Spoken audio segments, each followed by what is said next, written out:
In the shadows of New York's underworld, silence is the only currency that matters, and mercy is usually a death sentence.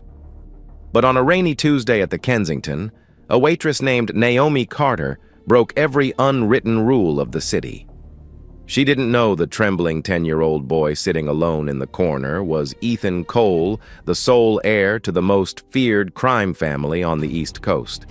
She didn't know the man watching silently from the darkened mezzanine was Nathan Cole, a capo, who hadn't felt a spark of fear or love since the day he buried his wife.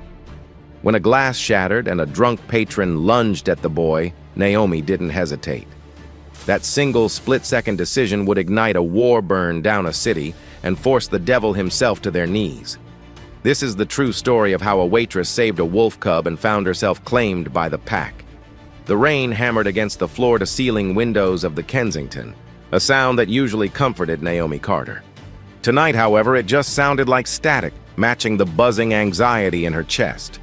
Being a waitress at one of Manhattan's most exclusive restaurants meant invisibility was part of the uniform. You were there to refill wine, clear plates, and never ever make eye contact unless spoken to.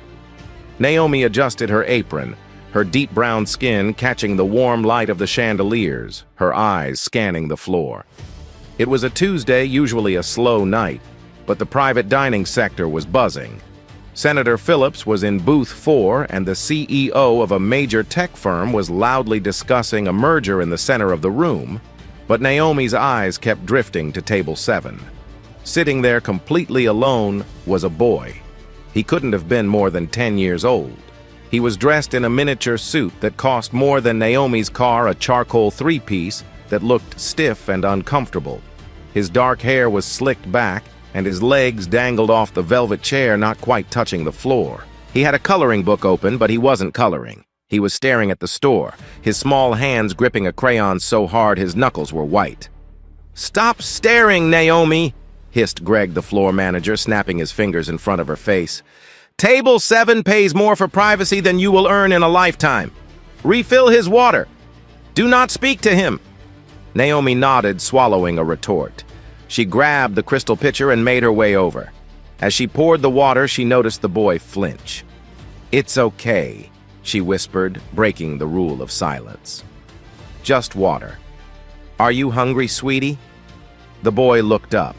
His eyes were a piercing, icy blue, startlingly intelligent, but filled with a profound, vibrating terror. He shook his head minutely. "Hey, you!" The shout boomed across the restaurant, silencing the hum of conversation. Naomi froze. A man stumbled out of the bar area. It was Mr. Henderson, a hedge fund manager, known for tipping poorly and drinking top-shelf scotch like it was apple juice. He was swaying, his face flushed a violent red. "Where is my drink?" Henderson bellowed, knocking into a waiter. He scanned the room, his blurry eyes locking onto table 7. "And why is there a kid in here? This is a gentleman's establishment." Greg, the manager, was nowhere to be seen. The security guard was on the other side of the room, distracted by the senator. Henderson stumbled towards the boy. "You think you're special, kid, sitting there like a little prince?" The boy, Ethan, shrank back into his chair, the crayon snapping in his hand. "Sir, please," Naomi said. Stepping between the table and the drunk man, her heart was hammering against her ribs. "He's just a child. Please return to the bar." Henderson looked at Naomi as if she were a stain on his shoe. "Get out of my way, sweetheart. I want to teach this brat some manners." "Staring at me, who does he think he is?" Henderson lunged. It wasn't a coordinated attack, just a drunken heavy shove intended to push the table over and scare the boy, but he was a large man, over 6 feet tall and heavy. Naomi didn't think. She didn't calculate the risk of losing her job or the danger of assaulting a VIP guest.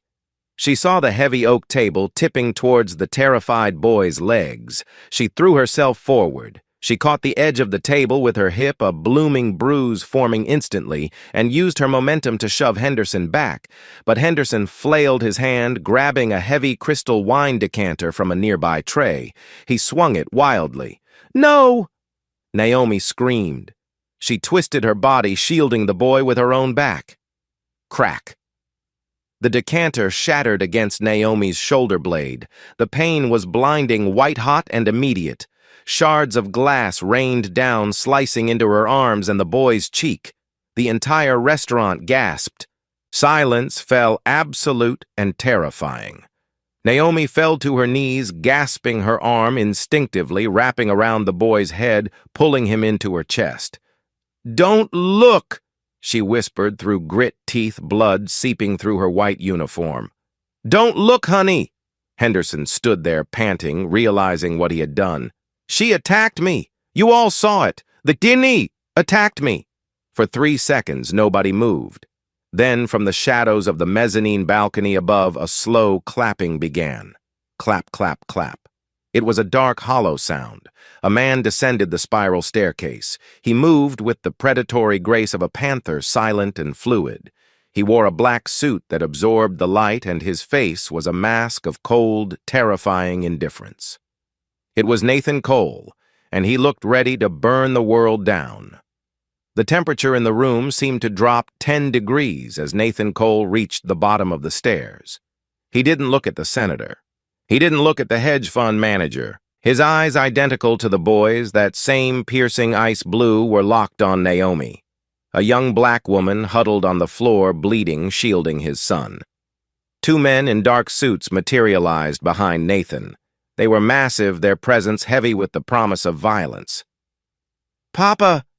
Ethan cried out, his voice cracking. He tried to scramble up, but Naomi held him gently. "Stay down, Ethan," Naomi whispered, wincing as the glass in her shoulder shifted. Nathan stopped 3 feet from them. He crouched down, ignoring the blood that was now pooling on the expensive Persian rug. He looked at his son. "Ethan, are you hurt?" "She saved me," Ethan whispered, pointing a shaking finger at Naomi the man. "He tried to hit me with the bottle. She jumped in the way." Nathan's gaze slowly shifted to Naomi. Up close, he was devastatingly handsome, but in the way a thunderstorm is beautiful, dangerous, and overwhelming. He saw the blood soaking her uniform, the glass embedded in her shoulder, and the fierce protective grip she still had on his son. He reached out his hand, hovering near her face. Naomi flinched. "I am not going to hurt you," Nathan said, his voice a low baritone that vibrated in her chest. "You are bleeding." "I'm fine," Naomi lied, her voice trembling. "Just get him out of here." Nathan stood up. The tenderness vanished instantly, replaced by a cold rage that made the air feel thin. He turned to Henderson. Henderson was sobering up rapidly, his face draining of color. He recognized Nathan Cole. Everyone in New York knew the face of the man who controlled the docks, the unions, and half the real estate in Manhattan. Mr. Cole, Henderson stammered, holding his hands up. "I didn't know the boy." He was staring. It was a misunderstanding. The waitress, she escalated it. Greg, the manager, finally rushed over, sweating profusely. "Mr. Cole, I am so sorry. This is unacceptable. Naomi, you are fired. Get out. You've caused a scene and assaulted a guest." Greg grabbed Naomi's uninjured arm to yank her up. "Touch her again," Nathan said softly, "and you will lose that hand." Greg froze, releasing Naomi as if she were red-hot iron. Nathan walked toward Henderson. He didn't shout. He didn't scream. He simply invaded the man's personal space until Henderson was backing up against the bar. "You threw a decanter," Nathan said, his voice conversational, "at my son. I was drunk. It was an accident," Henderson pleaded. "I can pay. I'll pay for everything. The boy, the girl, name your price." Nathan tilted his head. "My son is not for sale, and neither is the woman who bled for him." Nathan snapped his fingers. The 2 guards stepped forward. One grabbed Henderson by the collar, lifting him off his feet effortlessly. Henderson squealed like a trapped pig. "Take Mr. Henderson to the alley," Nathan said, adjusting his cufflinks. "He seems to have trouble standing. Ensure he learns how to fall repeatedly."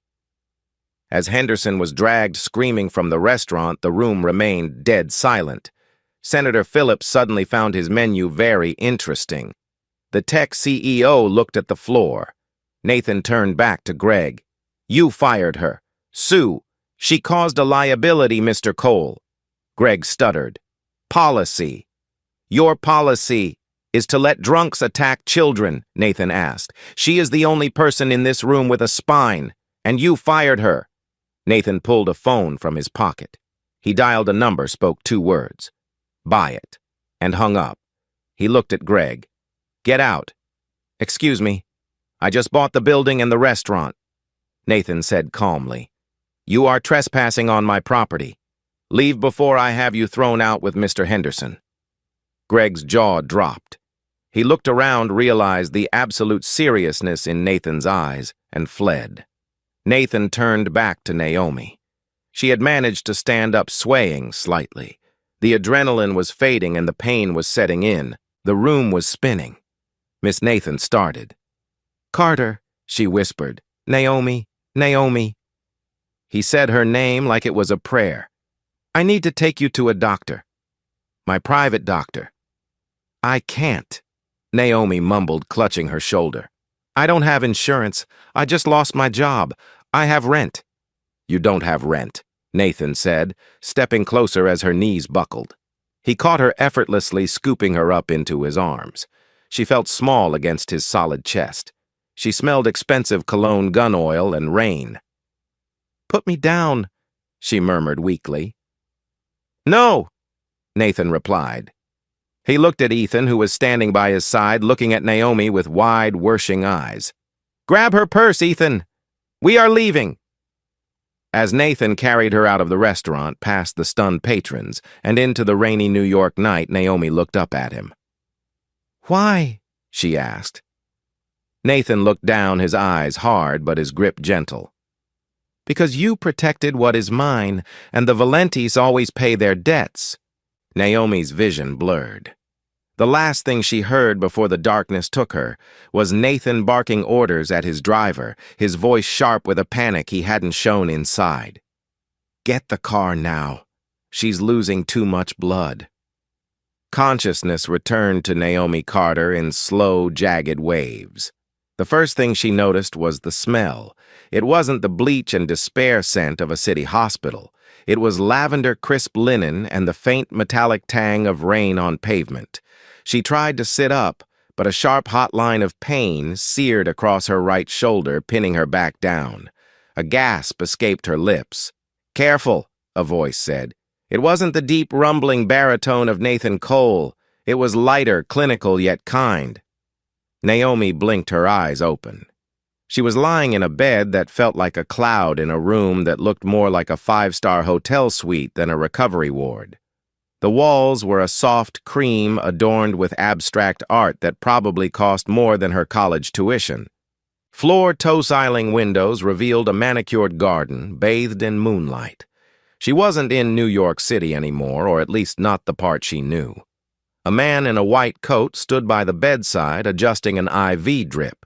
He had wire-rimmed glasses and a name tag that read, Dr. Elias Thorne. Where am I? Naomi croaked. Her throat felt like sandpaper. You are at the Cole estate in the Hamptons, Dr. Thorne said, gently pouring a glass of water and holding the straw to her lips. I'm Dr. Thorne. I handle the family's private medical needs. You've had quite the night, Miss Carter. 17 stitches in your shoulder, 3 in your forearm, and a mild concussion. Naomi drank greedily, the water soothing her parched throat. Memories flooded back. The restaurant, the drunk man, the boy. Nathan Cole's eyes. The boy, she said, pushing herself up despite the pain. Ethan, is he okay? Dr. Thorne smiled, a genuine expression that softened his features. He is physically fine. He has been sitting outside this door for 4 hours, refusing to move until you woke up. Naomi's heart gave a strange squeeze. He's here. We are all here. A new voice spoke from the shadows of the doorway. Naomi froze. Nathan Cole stepped into the light. He had shed his suit jacket, his white dress shirt unbuttoned at the collar sleeves, rolled up to reveal forearms corded with muscle and inked with faint, intricate tattoos. He looked exhausted, the lines around his eyes deeper than before, but his gaze was as intense as a laser. Dr. Thorne nodded respectfully to Nathan and quietly exited the room, closing the door with a soft click. Suddenly, the room felt very small. Nathan walked to the foot of the bed. He didn't speak immediately. He just looked at her, studying her face as if he were memorizing a map.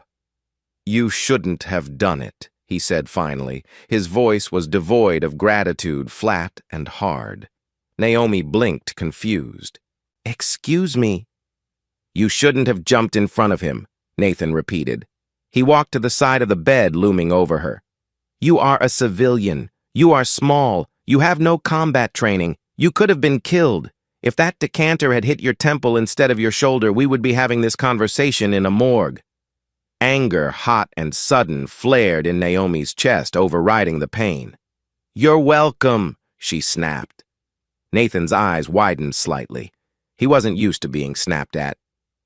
"I didn't do it for you," Naomi continued, her voice trembling but firm. "I did it because a grown man was attacking a child. I don't care who you are.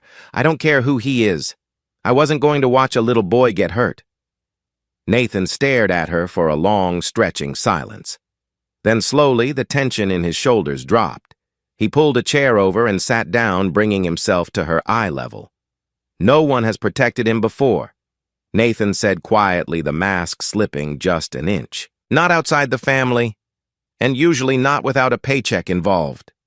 "He looked lonely," Naomi whispered, "and scared." "He is a Cole," Nathan said, his voice hardening again. "We are not allowed to be scared. It is a death sentence in our world. He's 10, Nathan," Naomi said, using his first name without thinking. "He's a child, not a soldier." Nathan flinched at the use of his name, his jaw tightening. He reached into his pocket and pulled out a sleek black smartphone.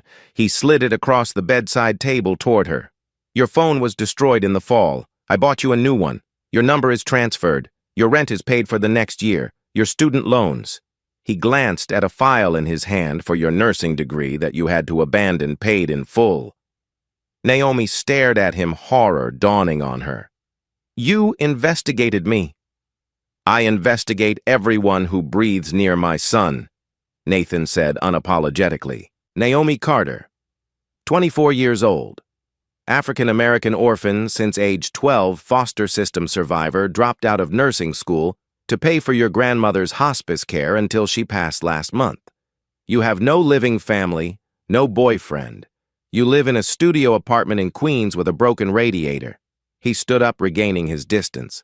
"You are paid in full for your service, Miss Carter. The car will take you home in the morning." It was a dismissal, a transaction. He was buying her heroism so he wouldn't have to owe her anything. The realization stung more than the stitches.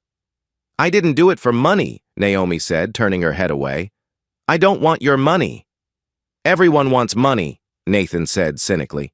"I want to see Ethan," she said. "No, he's waiting outside." "He gets attached too easily," Nathan said, his voice rough. "His mother. She died 3 years ago. Since then, he hasn't spoken a word to a stranger. Tonight he spoke to you. That makes you dangerous." "Dangerous?" Naomi scoffed. "I'm a waitress." "You are a weakness," Nathan corrected. "If my enemies see that he cares for you, they will use you to get to him. It is better for you to leave. Disappear." Before Naomi could argue, the door handle turned. "Papa!" A small voice came from the crack. Nathan sighed, closing his eyes for a brief second, showing a rare moment of defeat. "Ethan, I told you to go to bed." The door pushed open. Ethan stood there, still in his little suit, though the tie was gone. He was clutching the coloring book from the restaurant. He looked at Nathan, then at Naomi. He didn't run to his father. He ran to the bed. "Ethan, careful." Nathan warned, stepping forward, but Ethan was gentle. He reached out and touched Naomi's uninjured hand. His eyes were red-rimmed. "Did you die?" he asked, his voice shaking. Naomi's heart broke. She squeezed his small hand. "No, sweetie. I'm right here. I'm okay. See, just a few bandages." Ethan let out a breath that sounded like a sob. He climbed onto the edge of the oversized bed, curling his legs up, sitting like a guard dog at her feet. He opened his coloring book and placed it on the blanket. "I made this for you," he whispered. It was a drawing of a stick figure woman with a yellow halo standing in front of a stick figure boy stopping a giant red blob. Nathan watched them, his face impassive, but his mind racing. He saw the way Ethan leaned into her. He saw the way Naomi's hand naturally smoothed Ethan's hair, a maternal gesture that seemed as instinctive as breathing. He had tried to buy her off. He had tried to push her away. But as he watched his son, who hadn't smiled in 3 years, show a drawing to this stranger, Nathan realized with a sinking dread that this wasn't over. Fate had just dealt him a hand he didn't know how to play. "Miss Carter." Nathan said, his voice changing. The coldness was gone, replaced by a dark, calculating intensity. "Change of plans." Naomi looked up, wary. "What, you can't go home tomorrow?" Why not? Nathan walked to the window, looking out at the dark grounds of the estate. "Because I just received a call from my head of security. A video of the incident at the restaurant has been leaked online. It has 2 million views." He turned back to her, his eyes grim. "Your face is everywhere, and the caption reads, 'The Angel of the Valentis.'" The silence in the room was heavy, suffocating. The beep of the heart monitor seemed to grow louder. "What does that mean?" Naomi asked, her hand instinctively tightening around Ethan's. Nathan walked over to a large flat-screen TV mounted on the wall and turned it on. He switched to a news channel. There on the screen was the shaky cell phone footage from the Kensington. It showed Henderson swinging the bottle, Naomi diving in, and Nathan descending the stairs like an avenging god. The news anchor's voice filled the room. Social media is buzzing about the mystery woman who saved the life of Ethan Cole, son of alleged mob boss Nathan Cole. Sources say the Cole family, known for their ruthlessness, is indebted to this unknown waitress. But questions arise. Is she a secret lover? A bodyguard? Rival gangs have already commented on the weakness showing in the Cole armor. Nathan turned the TV off.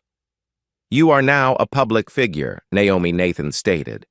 "And in my world, public figures connected to me are targets." Naomi felt the blood drain from her face.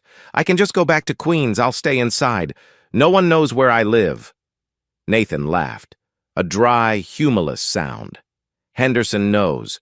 He was released on bail an hour ago. He has friends, nasty friends. And besides him, the Russians have been looking for leverage on me for months. Kidnapping the woman who saved the heir would be a perfect way to force my hand." Naomi looked at Ethan.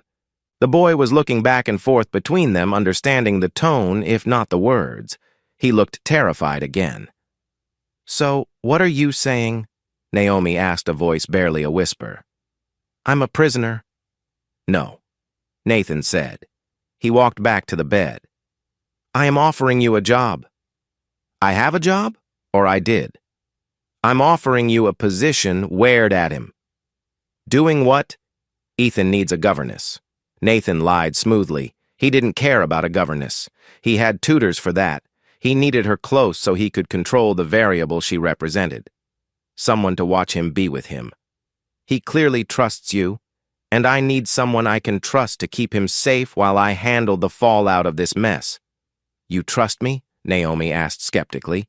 "You don't even know me." "I know you took a bottle to the shoulder for a child you didn't know," Nathan said. "That tells me everything I need to know about your loyalty and your stupidity. I can work with both." He leaned in, his hands resting on the bed rails, boxing her in. "The deal is this. You live here. My security protects you 24/7. You receive a salary of $10,000 a month. You stay with Ethan. You do not leave the estate without my permission. In exchange, I keep you alive and I wipe out your debts. For how long until the heat dies down? 6 months, maybe a year." Naomi looked at Ethan. The boy had stopped coloring. He was holding his breath, his blue eyes wide with hope. He grabbed her hand with both of his. "Please," Ethan whispered. "Please stay. I promise I'll be good." That shattered her. How could she say no? Going back to Queens meant looking over her shoulder every second, waiting for a bullet or a kidnapping van. Staying here meant safety, but it meant living in the lion's den with the most dangerous man in New York. She looked up at Nathan. His face was unreadable, but his eyes were burning. There was a challenge there. Dare you to enter my world? I have conditions, Naomi said, finding a backbone she didn't know she had. Nathan raised an eyebrow. You are in no position to negotiate, Miss Carter. But amuse me. 1, Naomi said, holding up a finger. I am not a servant. I am Ethan's companion. I don't wear a uniform. Agreed, Nathan said instantly. 2, I get to call my friend Sarah. I need to tell her I'm okay so she doesn't file a missing person report, but I won't tell her where I am. Monitored call? Agreed. And 3, Naomi said, her voice wavering slightly. You don't touch me. This is professional. I'm not one of your women. Nathan's expression darkened. He leaned closer, so close she could feel the heat radiating off him. His gaze dropped to her lips, then back to her eyes. The air in the room grew thick with sudden electric tension. You think you are my type, Naomi, he murmured, his voice low and raspy. My type are women who know the game, women who don't bleed on my rugs. You are a civilian. You are safe from me. He straightened up, buttoning his collar. Rest. We will move your things from Queens tomorrow. Welcome to the family, Naomi. He turned and walked out. Naomi let out a breath she had been holding for minutes. She slumped back against the pillows. Ethan cheered quietly, snuggling into her side. You're staying? He beamed. Yeah, buddy, Naomi sighed, stroking his hair. I'm staying. But as she looked out the window at the moonlit garden, she couldn't shake the feeling that she had just signed a deal with the devil. Nathan said she wasn't his type, that she was safe. But the way he had looked at her, the raw, predatory hunger she had glimpsed for just a split second. She touched her shoulder. The wound throbbed. Outside the door in the hallway, Nathan Cole leaned against the wall. He took a deep breath, running a hand through his hair. His heart was beating faster than it had in years. He had lied. She was exactly his type. The fire in her eyes when she snapped at him, the softness in her hands when she held his son. She was everything he had forced himself to forget existed. He pulled out his phone and dialed his consigliere. Marcus. It's done, Nathan said into the phone. She's staying. Is that wise, Nate? Marcus asked. The Marchetti family is making moves, bringing a civilian into the house now. She's not a civilian anymore, Nathan said, pushing off the wall. She's mine. And if the Moretts touch a hair on her head, I will burn their entire lineage to the ground. He hung up and walked down the long, empty corridor, the echo of his footsteps sounding like war drums. The waitress had saved the wolf cub, but now she was trapped in the den with the alpha, and Nathan wasn't sure who was in more danger, her or him. Life inside the Cole estate was like living in a beautiful velvet-lined coffin. It was comfortable, silent, and entirely cut off from the real world. 2 weeks had passed since the incident at the Kensington. For Naomi, the days had bled into a routine that was both terrifyingly foreign and strangely domestic. Her shoulder was healing the stitches, itching beneath the bandages, but the emotional bruising was taking longer to fade. She was ostensibly the governess, but in reality she was Ethan's anchor. The boy was a revelation. Away from the prying eyes of the public and the terrifying stoicism of his father, Ethan was a child starving for affection. He loved Legos, hated broccoli, and had a fascination with astronomy. Naomi spent hours in the estate's massive library reading books about black holes and nebulas to him while he built intricate spaceships on the Persian rugs. Nathan, however, was a ghost. Naomi saw him only in passing, a dark silhouette in the hallway, the slam of a car door at 2 a.m., the smell of cigar smoke lingering in the study. He avoided her with a precision that felt surgical. Yet Naomi could feel his eyes on her. When she walked in the garden with Ethan, she would glance up at the third-floor balcony and see the curtains twitch. When she laughed at dinner with Ethan, the air in the room would shift as if someone was listening from the shadows. It was a Tuesday evening, raining again, when the fragile peace was shattered. Naomi was in the kitchen helping the elderly cook Maria prepare hot chocolate. It was the one place in the house that felt normal. "He eats too much sugar," a voice rumbled from the doorway. Naomi jumped, nearly dropping the spoon. Nathan was leaning against the doorframe. He looked different tonight. He wasn't wearing his suit jacket and his tie was undone. He held a tumbler of amber liquid in his hand, his knuckles white against the glass. "He's a child," Naomi said, recovering her composure. "And it's 90% milk. He had a nightmare about the restaurant again. This helps him sleep." Nathan's expression tightened. He walked into the kitchen, the room suddenly feeling too small. He placed his glass on the marble island. "He talks to you about it?" Nathan asked, his voice low. "The nightmare?" "Yes, he never talks to me." "You're his father, Nathan. But you're also you," Naomi said softly. "He thinks he has to be strong for you. He thinks if he cries, he's failing you." Nathan looked down at the swirling liquid in his glass. "He is a coal. If he is weak, the world will eat him alive. I am trying to toughen him up." "He's 10, Naomi argued, stepping closer. "He doesn't need to be tough. He needs to know he's safe. There is a difference between being a soldier and being a survivor. You're raising a soldier. I'm trying to help him survive being a kid." Nathan looked up, his eyes locking onto hers. The intensity of his gaze pinned her to the spot. "And who taught you that?" "The survivor part." "Life," Naomi answered simply. "The foster system isn't so different from your world. You keep your head down. You don't make noise, and you pray the monsters don't notice you." Nathan reached out his hand, brushing a stray lock of hair behind her ear. His fingers were rough, calloused from violence, but his touch was shockingly gentle. Naomi's breath hitched. She didn't pull away. "You are not invisible anymore, Naomi," he murmured. "The monsters have noticed you." Before the moment could deepen, the front intercom buzzed loudly, echoing through the house. Nathan pulled back instantly, the mask of the dawn slamming back into place. He tapped his earpiece. "Talk to me." Naomi watched as Nathan's face went from neutral to a mask of pure, unadulterated fury. "Stay here," he ordered Naomi, his voice like ice.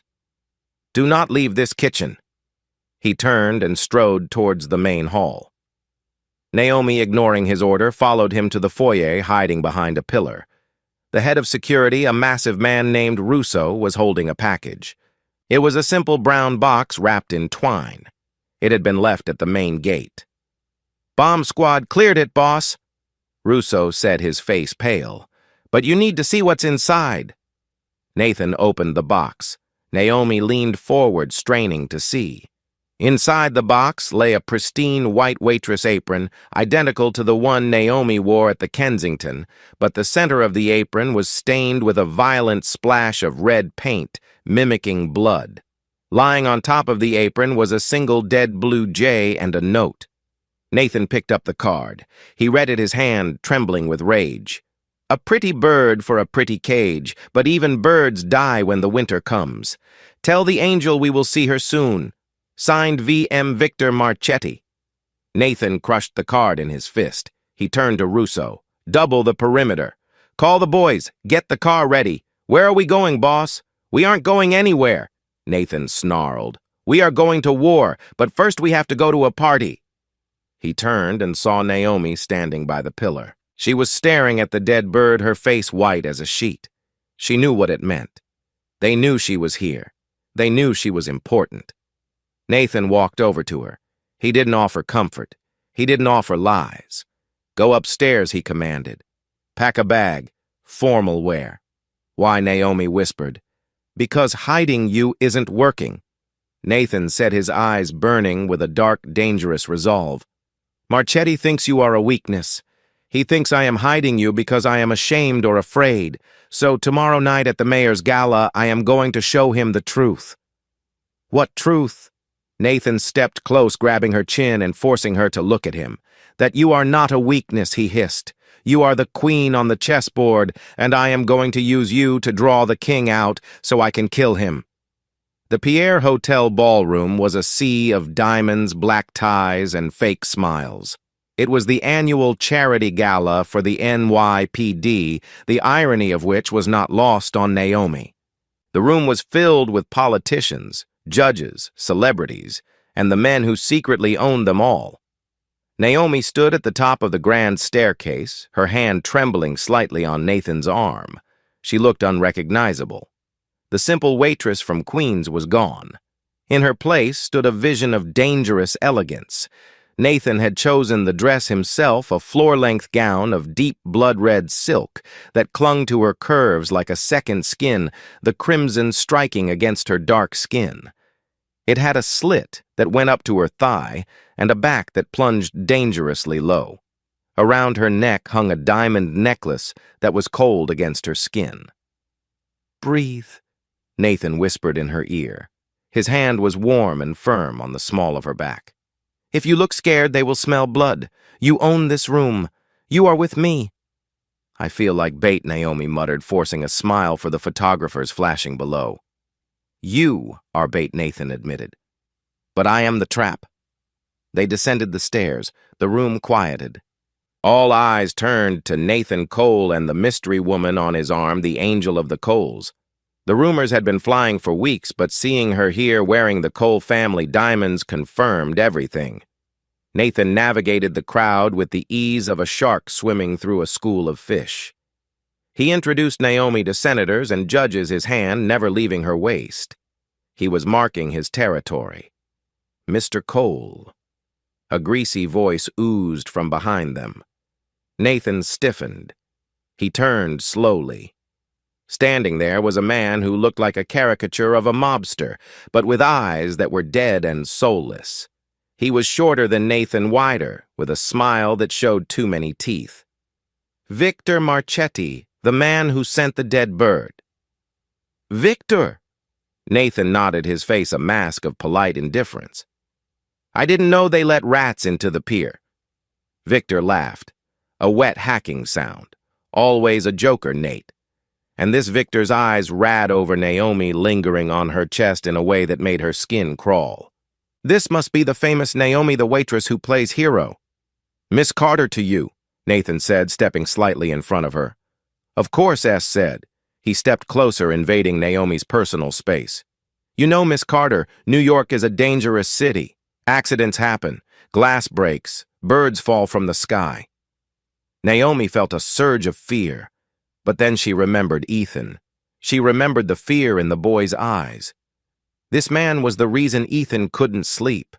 This man was the reason she was living in a cage. Anger replaced fear. Naomi looked Victor, Marchetti dead in the eye. "I'm not afraid of birds, Mr. Marchetti," she said, her voice steady. "And I handle broken glass just fine. I cleaned up messes for a living."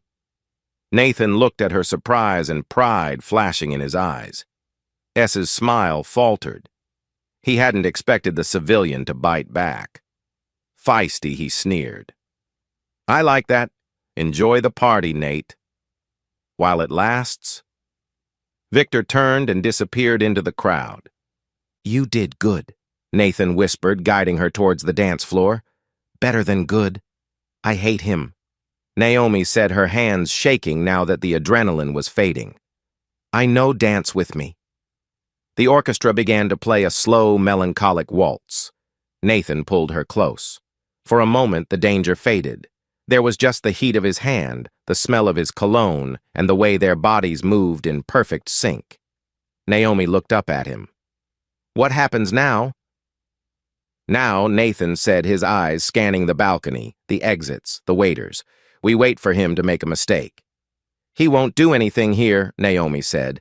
"There are police everywhere. The police are on his payroll or mine. It doesn't matter." Nathan spun her around. "Naomi, listen to me closely. If anything happens, if you hear a pop, if the lights go out, you drop to the floor. You do not run. You stay under me. Do you understand, Nathan? You're scaring me." "Good. Fear keeps you alive." As the music swelled, Nathan pulled her flush against him. His face was inches from hers. The tension that had been building for weeks in the library, in the kitchen, in the silence of the estate, finally snapped. "I tried to send you away," Nathan murmured, staring at her lips. I tried to pay you off, but you are the most stubborn woman I have ever met. Maybe you just like the trouble, Naomi whispered. I think, Nathan said, leaning in. I am beginning to like you. He lowered his head. Naomi closed her eyes, her heart hammering against her ribs. Bang! The sound wasn't like a movie. It wasn't a loud boom. It was a sharp crack like a whip. The champagne glass in the hand of the woman next to Naomi exploded. Down, Nathan roared. He didn't just push her, he tackled her. He threw his entire weight over Naomi, slamming her to the marble floor, just as a second shot chipped the stone pillar where her head had been a second ago. Screams erupted. The ballroom turned into chaos. People trampled each other. Tables were overturned. "Stay down!" Nathan yelled, pulling a gun from a holster hidden beneath his jacket. "Nathan!" Naomi screamed, clutching his lapels. "I see him!" Nathan growled.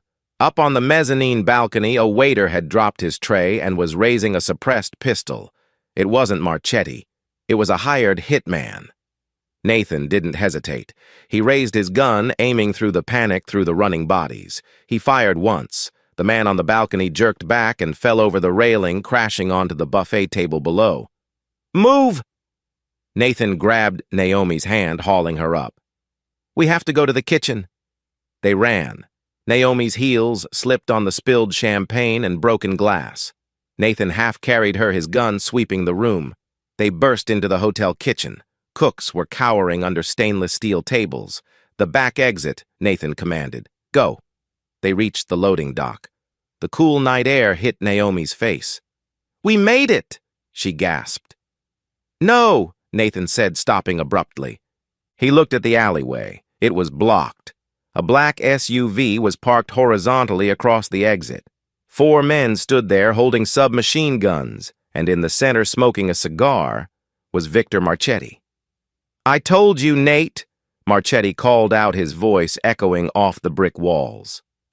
"The party is over." Nathan pushed Naomi behind him. He checked his magazine. He had 6 bullets. There were 5 men.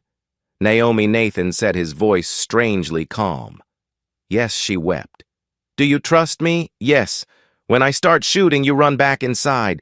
You find Russo. You don't look back." "No." Naomi grabbed his arm. "I'm not leaving you."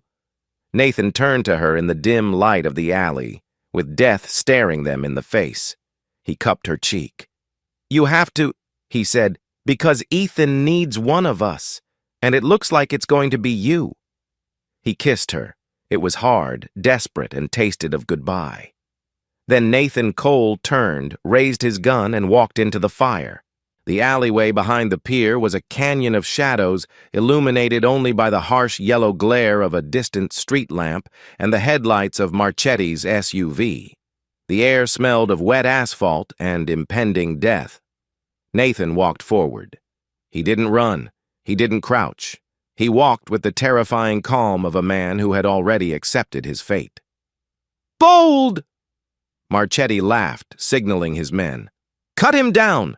Nathan moved. It was a blur of motion too fast for the human eye to track comfortably. As the first submachine gun raised, Nathan fired.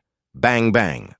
2 guards dropped holes in their foreheads before their bodies even registered the impact. Nathan dove behind a stack of industrial dumpsters as the alley erupted in a hail of bullets.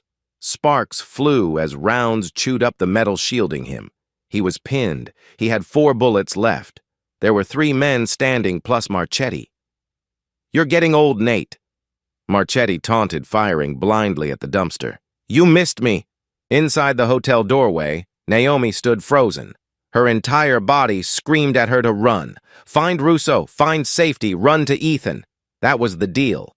But then she saw it. One of the gunmen was flanking Nathan. He was creeping along the wall, moving to get a clear angle behind the dumpster. Nathan was focused on Marchetti. He didn't see the man circling him. If Naomi ran, Nathan died. It wasn't a choice. It was a reflex. Lying on the concrete near the door was the hitman Nathan had shot from the balcony, the one who had fallen. His suppressed pistol lay a few feet from his outstretched hand. Naomi didn't think about nursing school. She didn't think about the oath to do no harm. She thought about a little boy with blue eyes who had asked if she had died. She thought about the man who had told her she was a queen. She lunged for the gun. It was heavier than it looked, cold and greasy. In the alley, the flanking gunman raised his weapon, aiming at Nathan's exposed back. "Hey!" Naomi screamed. The gunman turned surprised to see the girl in the red dress standing there. Naomi squeezed the trigger. She didn't aim. She just pointed and prayed. The gun kicked hard, bruising her wrist. The bullet went wide, shattering a brick near the gunman's head. But it was enough. The gunman flinched, distracted. Nathan heard the shot. He heard her voice. She didn't run. "Naomi, get down." Nathan roared. He used the split second of distraction. He rolled out from cover, exposing himself to fire. He double-tapped the flanking gunman. Bang, bang. The man fell. Nathan spun towards the SUV, firing his last 2 rounds. One hit the driver, who slumped over the horn. The blaring sound of the horn filled the alley, a constant, deafening scream, but the chamber clicked empty. Marchetti stood 10 feet away. He realized Nathan was out of ammo. A cruel, triumphant grin split his face. He raised a heavy revolver, aiming directly at Nathan's chest. Nathan was on one knee. No cover, empty gun. "Say goodbye, Nate." Marchetti sneered. "I'll make sure the girl screams for you." Nathan looked at the barrel of the gun. He didn't flinch. He just looked past Marchetti, his eyes locking with Naomi's. There was no fear in them, only an apology. "I couldn't save you." Marchetti's finger tightened on the trigger. Click. The alley went silent, save for the blaring car horn.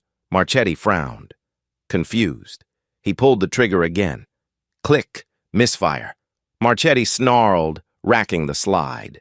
"No," a voice said from the darkness. "Betrayal." Marchetti froze. He looked down at his own hand. Suddenly, the back window of the SUV rolled down. A man was sitting there. Marchetti's own underboss, Lucas.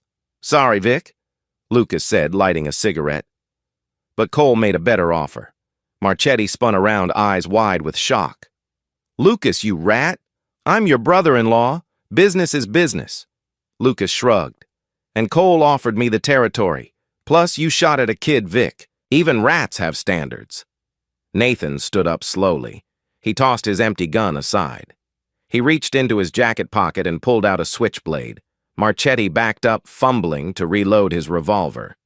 "Nate, wait. We can talk. The commission. The commission isn't here." Nathan said, his voice a low growl. "You threatened my son. You hunted my woman." Nathan lunged. It was over in seconds. The violence was brutal, personal, and final. When Nathan stepped back, Marchetti lay still on the wet pavement. Nathan stood there, breathing heavy. Blood not his own splattered on his white shirt. The adrenaline was crashing. He turned slowly toward the hotel door. Naomi was still standing there, holding the gun with both hands shaking violently. She looked at the bodies. She looked at the blood. She looked at the man she had fallen in love with.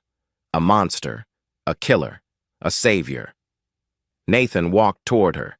He stopped a foot away, afraid to touch her with his bloody hands. "I told you to run," he rasped. "I don't take orders." Well, Naomi whispered, the gun slipping from her fingers and clattering to the ground. "You saved my life," Nathan said, looking at her with a reverence usually reserved for saints. "That guy, he had me dead. You distracted him." "I missed Naomi," said, tears finally spilling over. "You didn't miss what mattered," Nathan said. He stripped off his ruined jacket and threw it on the ground. He stepped forward and pulled her into his arms, crushing her against him. He didn't care about the blood. He didn't care about the sirens wailing in the distance. He buried his face in her neck, breathing in her scent, grounding himself. "It's over," he murmured into her hair. "He's gone. You're safe. Ethan is safe." Naomi sobbed into his chest, the adrenaline leaving her body, leaving her knees weak. "I thought I lost you. You can't lose me." Nathan promised, lifting her face to look into her eyes. "I belong to you now. Debt paid." 3 years later, the sun was setting over the Amalfi Coast, painting the sky in hues of violet and gold. The terrace of the villa overlooked the sparkling Mediterranean Sea. Naomi sat at the patio table, sipping a glass of wine. She looked different now. The haunted look in her eyes was gone, replaced by a quiet confidence. She wore a simple white sundress, and on her finger a diamond the size of a robin's egg glittered in the light. "Mama, look." Naomi turned. Ethan, now 13 and going through a growth spurt, was running up the stone steps from the private beach. He was tan, smiling, and holding a massive seashell. "It's a Triton's trumpet," Ethan announced proudly, placing it on the table. "Dad said it's rare." "It's beautiful, Ethan," Naomi said, smoothing his messy hair. "Go wash up for dinner. Grandma Maria made lasagna." "Yes," Ethan cheered, sprinting into the house. Naomi watched him go, her heart swelling. He wasn't the scared boy in the suit anymore. He was happy. He was loud. He was safe. A hand rested on her shoulder. Nathan leaned down and kissed her cheek. He had traded his black suits for linen shirts and slacks, though the dangerous edge in his eyes remained, now only reserved for those who threatened his family. "Is he happy?" Nathan asked, looking at the door where Ethan vanished.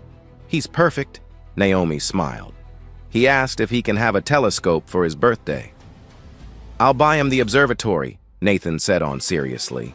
Naomi laughed, swatting his arm. "Just the telescope, Nate. We have to keep him grounded." Nathan pulled up a chair and sat beside her, taking her hand.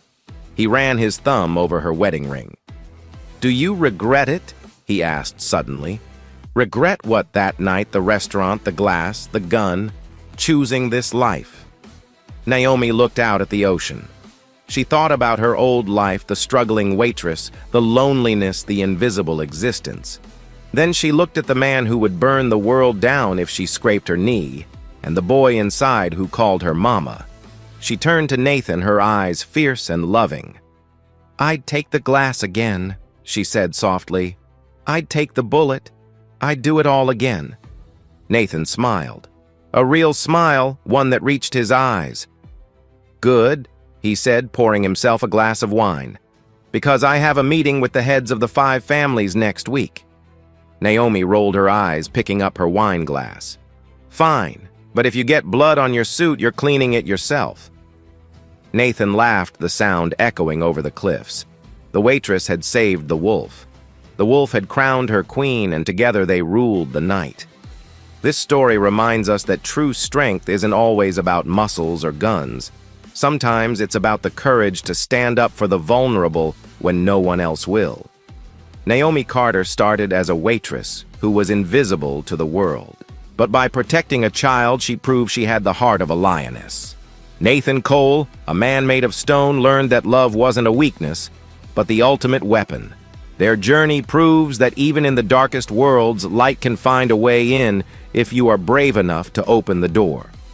If your heart raced when Naomi picked up that gun, or if you melted when Ethan finally called her mama, please hit that like button.